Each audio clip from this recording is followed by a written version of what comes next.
ini perkenalkan, nama saya Helian Kusuryadi. Kebetulan saya sedang ada tugas tentang wawancara. Mewawancarai salah satu klien yang sedang menghadapi permasalahan sosial. Kami percaya, terkhusus untuk saudara siapa kalau boleh tahu namanya? Arisman. Kalau umurnya berapa tahun? 27. Berarti untuk Arisman ini asli orang sini, orang Sibolga. Lahir di sini. Lahir di sini. Kalau terakhir pendidikan apa? SMA kah atau SMP? SMP. Kalau boleh tahu kasusnya tentang apa, Mas? Tentang kekerasan seksual. Boleh diceritakan gimana ceritanya kok bisa Arisman sampai masuk penjara? Pastinya kan ya dilaporkan karena ada laporan. Cuman dibalik karena ada laporan itu, kalau boleh tahu siapa korbannya? Pacar kah atau yang lain gitu? Pacar sendiri. Dalam ini kasusnya ini berarti mau sama mau ya? Iya. Boleh diceritakan kronologinya sampai Arisman masuk di sini? Entah tadi kan mau sama maunya kejadiannya, cuman setelah itu ketahuan atau gimana, mungkin bisa diceritakan. Misalkan yang ketahuan kami oleh pihak keluarganya yang tahu, makanya bisa saya masuk ke sini. Orang tuanya sendiri kita damaikan, kita nikahkan, kata orang tuanya. Malah pihak orang tua perempuan yang satu ini enggak mau, tetap dibawa.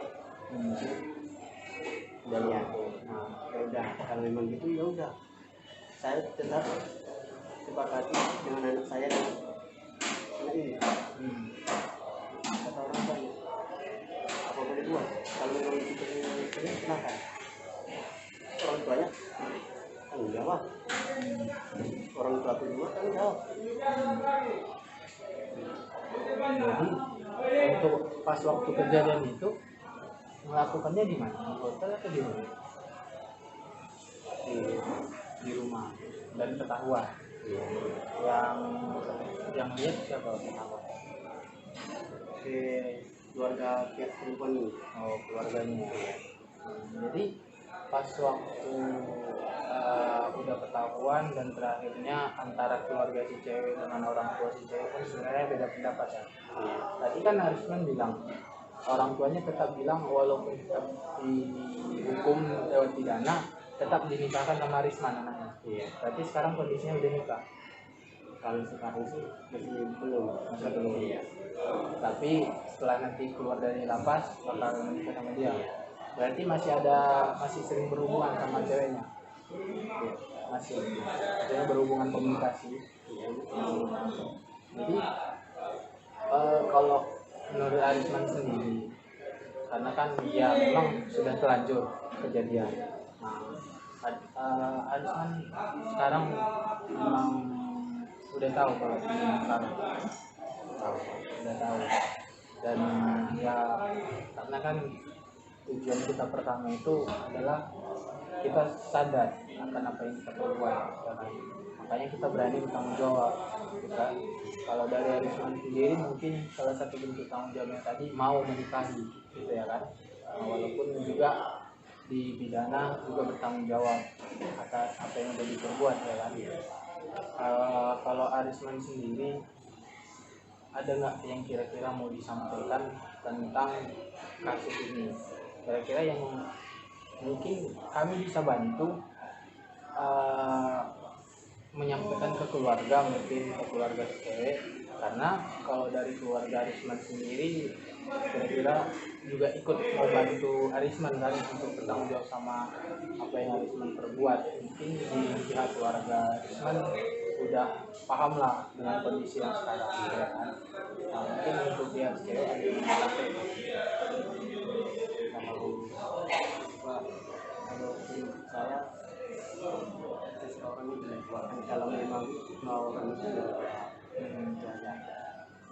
Kemarin pas orang itu datang, saya bilang sama orang itu kalau mau kalian inginkan apa yang kalian inginkan silakan. Saya nggak pas. Kalau memang tanggung jawab orang tua kita silakan. Tapi tetap pegang janjiku. Itu udah sampai saya pegang kalau kita saya pegang. Berarti walaupun Risman sendiri udah apa yang dilaporkan sampai di penjara sampai sekarang dibina di lembaga pemasyarakatan, tetap tanggung jawab yang untuk si wanita tetap harus melakukan. Untuk Arisman sendiri sebelum masuk di sini udah kerja, udah kerja apa kalau Kerja keras ya, angkat besi, kayak ini lah ya, angkat apa guru bangunan gitu ya. Kejadian itu sih kalau boleh tahu di ceweknya umur berapa tahun? kalau saya sih 21 tahun. Setelah ini masih sekolah. ya Itu sekolah apa kuliah ya? Masih kuliah. Tapi pada intinya memang antara Boris sama cewek itu ketika melakukan itu mau sama mau ya. Nah, dan sampai sekarang hubungan sama si ceweknya masih akur atau ada perselisihan? nggak ada perselisihan kan, nggak ada. Sampai sekarang hubungannya masih baik ya. Kalau lingkungan dari Risman sendiri gimana? Kan mungkin ya antara laki-laki sama perempuan mungkin karena faktor lingkungan, karena lihat teman-teman sendiri suka atau gimana gitu sampai bisa terpikir melakukan Kalau di pihak aku nggak ada bingung. Karena kami jadi mencintai maka terjadi cinta. berarti bukan karena ada faktor kawan sendiri atau karena baru habis nonton nggak? Enggak lah, banyak mana ada nggak pernah pakai hati, nggak pernah. Oh nggak pernah. Jadi selama ini hubungan sama ini langsung jumpa gitu. Ngapain pakai hati nggak ada artinya. Langsung jumpai dia ada orang tuanya kita. Kalau nanti ini entah apa nanti terjadi ini lakukan atau saya bukan awak. Mendingan saya jumpai di depan orang tuanya. Apapun yang terjadi nanti saya siap. Jadi memang dari awal pun cara untuk Arisman sendiri berhubungan sama si cewek itu langsung jumpa dan datang ke rumah ya. Dan otomatis orang tuanya pun tahu ketika kalian pacaran. Kira-kira dari kan rencana kami memang mau datang lagi nih ke lembaga sosial. Mana tahu kami juga menanyakan apakah ada bantuan untuk Arisman sendiri. Mungkin di lembaga pemasyarakatan Arisman diarahkan untuk pembinaan kepribadian maupun kemudian kemandirian. Pembinaan kepribadian mungkin tingkatkan keagamannya. Nah, kalau keagamaan apa Arisman sendiri gimana? Udah mulai sering sholat atau emang dari awal sering sholat? Dari awal udah sholat awal. Dari 5 kali sehari. Ya. Dari sebelum masuk di sini pun udah sering sholat ya. Aku di luar tetap sholat. Berarti kan di sini ada tuh kegiatan-kegiatan kayak keagamaan, ceramah apa itu sering. Berarti mungkin itulah ya untuk bekal kita, untuk cara kita mengingatkan juga biar nggak buat salah, karena memang pahamnya manusia itu pasti ada titik salahnya, ada titik hilapnya juga. Nanti di saat itu juga harus menghilap, tapi setidaknya kita udah tahu kalau itu perbuatan yang salah, dan Arisman janji nggak bakal mengulangi kesalahan yang sama. Saya Janji ya. Karena itu yang tujuannya. Kalau kita udah sadar dan udah janji kayak gitu, kemungkinan untuk melakukan itu juga ya sedikit, walaupun tetap ada, pasti ada kemungkinan, tapi sedikit. Karena Arisman udah janji nih, janjinya bukan sama saya tapi sama Allah ya. Kebetulan kita sama-sama Islam, jadi sudah sedikit banyaknya tahu lah kalau janji sama Allah itu gimana hukumnya, ya kan. Jadi mungkin itu nanti setelah dari sini mungkin kami akan datang ke lembaga sosial menanyakan apakah ada bantuan layanan untuk Arisman, entah bantuan secara apa ya, secara rehabilitasi psikologi atau gimana gitu kan. Nanti setidaknya adalah yang bisa bantu Arisman sendiri. Mungkin. Assalamualaikum warahmatullahi wabarakatuh, Pak. Izin sebelumnya saya saya ingin menyampaikan bahwasanya tujuan saya datang di sini untuk melakukan wawancara tentang permasalahan sosial. Kebetulan saya ada di kelas tentang permasalahan sosial. Sebelumnya saya sudah mewawancarai klien yang itu salah satu permasalahan sosial, yaitu permasalahan asusila. Dari permasalahan asusila ini, bahwa klien ini adalah dewasa yang berumur 23 tahun. Nah, itu adalah laki-laki sebagai pelaku dan korbannya adalah wanita yang berumur 21 tahun. Untuk kondisinya saat ini, pelaku tersebut sedang dibina di lembaga pemasyarakatan kelas 2A Surabaya. Dan saya sudah melaksanakan wawancara kepada pelaku, dan dia menyampaikan bahwasanya latar belakang mereka melakukan perbuatan asusila tersebut karena didasari antara maut sama maut. Namun pelaksanaan itu, mereka melakukan tindakan tersebut itu di rumah si wanita, Pak. Ya. Dan ketika saya tanya apakah dari pihak orang tua sendiri itu memang menuntut untuk dipidana atau bagaimana, menurut keterangan dari pelaku, dia menyampaikan bahwasanya kedua orang tua dari baik si pria maupun wanita ini sebenarnya sudah sepakat untuk dilaksanakan pernikahan. Namun dari pihak keluarga si wanita, mungkin paman atau tulangnya itu tidak setuju, Pak. Dan keterangan dari beliau bahwasanya memang yang menemukan mereka sedang berbuat asusila tersebut pun itu adalah pamannya, sehingga sebenarnya dari orang tuanya sudah sepakat untuk dinikahkan, tapi karena pamannya tetap bersikeras untuk dipidana, pada akhirnya si pelaku ini dipidana dan sekarang sudah menjalani pidana di lapas itu sudah 10 bulan. Namun saya juga menanyakan tentang keseharian beliau, lingkungannya. Katanya untuk lingkungan sendiri sebenarnya pelaku ini termasuk dia sudah bekerja, yaitu buruh bangunan. Dan untuk saya tanya tentang keagamaan itu, dia dari sebelum masuk di lapas sampai dengan di lapas sendiri pun sudah melaksanakan sholat 5 waktu. Kebetulan, jadi maksud dan tujuan saya untuk menanyakan Bapak selaku tokoh agama yang ada di sini, yang mana pada dasarnya sebenarnya dalam pemasyarakat sendiri itu ada forum masyarakat pemerhati, forum masyarakat peduli kemasyarakatan, yang mana tujuan adanya forum itu adalah kita melibatkan dari pihak ketiga, baik contohnya dari pihak tokoh agama atau pelatihan seperti pelatihan bengkel atau yang lain, itu kita melibatkan. Jadi maksud saya menanyakan ke Bapak, apakah secara agama perilaku asusila seperti itu apakah diperbolehkan atau bagaimana?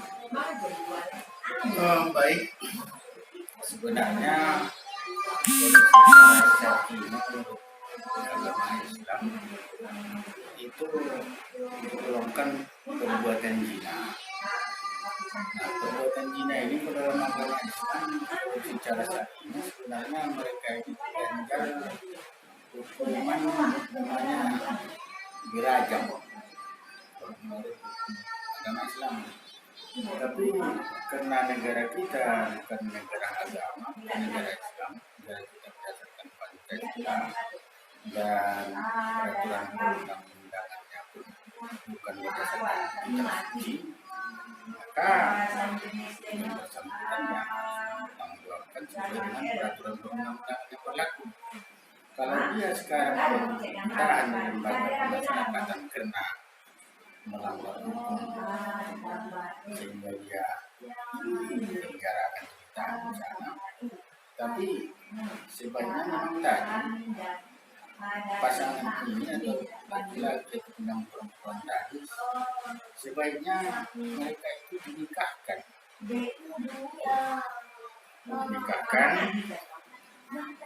setidak-tidaknya. Kalau mereka melakukan karena ada unsur keterpaksaan di situ dan laki-laki pun mau, perempuan pun mau, kedua pihak pun ayah maupun orang tua si perempuan maupun orang tua si laki-laki sudah setuju, selepas nanti mereka menjalani hukumannya dinikahkan secara Islam. Karena kalau tidak dinikahkan nanti selepas dari situ nanti mungkin timbul permasalahan sosial lainnya, tuntutan dari ya, karena ketiadaan istilahnya restu dari salah satu pihak yang tadi kalau pamannya tetap bersikeras tidak akan mau melaksanakan pernikahan itu, akhirnya nanti cara diam-diam mereka tetap berhubungan setelah selepas nanti menjalankan hukuman. Ujung-ujungnya nanti dikhawatirkan malah perempuan nanti bisa nanti hamil di luar nikah, dan itu akan menambah permasalahan yang baru. Jadi sebaiknya ya, saran itu kalau secara agamanya mereka itu harus dinikahkan menurut apa sih? Itu sedikit jauh. Jadi secara administratif pun sebenarnya melarang adanya asosiasi. Iya betul. Tapi untuk mungkin kepentingan terbaik karena kejadiannya sudah terlanjur terlaksana langkah tersebut, jadi kemungkinan langkah terbaik secara Islam itu dinikahkan. Iya. Namun untuk sekarang mungkin kan si pelaku maupun si korban itu sudah terjadilah kejadian yang memang itu melanggar norma agama sendiri maupun norma negara. Iya. Dan saya juga sebenarnya sudah menanyakan kepada si pelaku, walaupun dia dipidana, apakah dia masih merasa ada tanggung jawab untuk menikahi semua wanita. Dia menyatakan bahwasannya walaupun dia dipidana, dia akan tetap menikahi si wanita apabila dia selesai melaksanakan kewajibannya di pidana. Iya, bagus. Berarti selepas nanti beliau mempertanggungjawabkan kesalahannya itu, ya, dia bisa bertanggung jawab dan menikahi baik supaya secepatnya nanti mereka itu ya, dinikahkan secara syariat Islam. Saya merasa demikian. Kalau untuk sendiri pembinaannya, karena mungkin saya juga tanya apakah memang sebelum mereka melakukan itu, apakah itu mungkin karena ada motivasi lain, misalnya karena menonton video yang dewasa ataupun yang lain, atau memang dari pergaulannya yang memang sudah biasa seperti itu dari teman-temannya. Saya tanya, dia bilang tidak, Pak. Dia bilang untuk menonton saya sendiri nggak punya HP katanya. Jadi saya tanya, bagaimana kalau seandainya kalian selama ini pacaran, masa nggak lewat HP di zaman sekarang? Dia menyampaikan kalau saya datangi langsung ke rumahnya dan orang tuanya tahu ketika saya ikut baik dan dia wanita. Dan untuk pergaulan teman-teman juga nggak ada yang kira-kira memang pergaulan bebas sampai berbuat asusila seperti itu. Dan mungkin secara agama itu layanan atau pembinaan seperti apa kira-kira, mungkin memang kita melihat rasa tanggung jawab itu sudah ada, namun kan kita nggak memungkiri dia bakalan mengulangi tindakan yang seperti itu Pak sebelum nikah. Apakah kira-kira secara agama kita bisa membina si pelaku ini untuk setidaknya kemungkinan itu bisa diperkecil? Iya, jadi kita sampaikanlah nasihat-nasihat agama kepada yang bersangkutan bahwasanya dalam agama Islam itu sendiri kan sudah adanya perintah la taqrabu zina, jangan kamu dekati zina. Jadi makanya dalam Islam itu yang bukan muhrim itu dilarang untuk berdua-duaan, karena apabila sudah berdua-duaan nanti masuk orang ketiga dan itulah setan. Jadi kalau sudah terpedaya nanti oleh setan itu, akhirnya terjadilah hal-hal yang tidak diinginkan. Jadi makanya kita nasihatkan kepada mereka, kita beri penyuluhan supaya jangan lagi terulang sedemikian. Kalau memang sudah adanya kemampuan untuk menikah, ya silahkan minta dipinang. Bahasa kita di sini dipinang, tunangan. Setelah itu nanti ya, menikah. Karena kita sudah menikah, hal yang seperti itu kalau selama ini kita berduaan saja pun haram. Tapi kalau sudah diikat dengan ikatan pernikahan, sudah dilaksanakan kabulnya, sudah terpenuhi rukun nikahnya, yang sebelumnya dosa malah menjadi ibadah. Nah, itu hal-hal seperti itu yang kita sampaikan, terutama kepada generasi muda yang sudah pada memungkinkan untuk usia nikah di atas 19 tahun menurut peraturan perundang-undangan sekarang. Perempuan minimal 19 tahun, laki-laki juga minimal 19 tahun, itu minimalnya. Itu sebaiknya bisa ya, perempuan ya, bicara sekitar di atas 20 tahun lah, 21, 22, yang laki-lakinya mungkin sekitar 5 tahun dan sudah mampu untuk menafkahi sang istri atau perempuan tadi. Jangan nanti sudah menikah malah jadi beban sama orang tua. Jadi ini yang perlu kita sampaikan kepada generasi muda kita. Kami tadi usahakan jangan sampai berdua-duaan, karena apabila berdua-duaan tadi kan ada pihak ketiga yang akan menggoda itu tadi setan. Saya rasa ya. Jadi mungkin lebih banyak kita kasih pemahaman sendiri. Iya betul. Baik pelaku maupun korban. Iya betul. Mungkin itu saja Pak yang mau saya tanyakan, karena juga kita berharap dari adanya wawancara ini ada juga upgrade dari hasil wawancara kami Pak. Mungkin nanti akan kami sampaikan juga ke pihak pelaku dan juga pihak lapas bagaimana perbaikannya. Mungkin ada masukan dari Bapak selaku tokoh agama juga, jadi bisa kita sampaikan. Mungkin itu saja Pak. Saya ucapkan terima kasih Pak. Iya sama-sama. Semoga sukses. Ya Pak.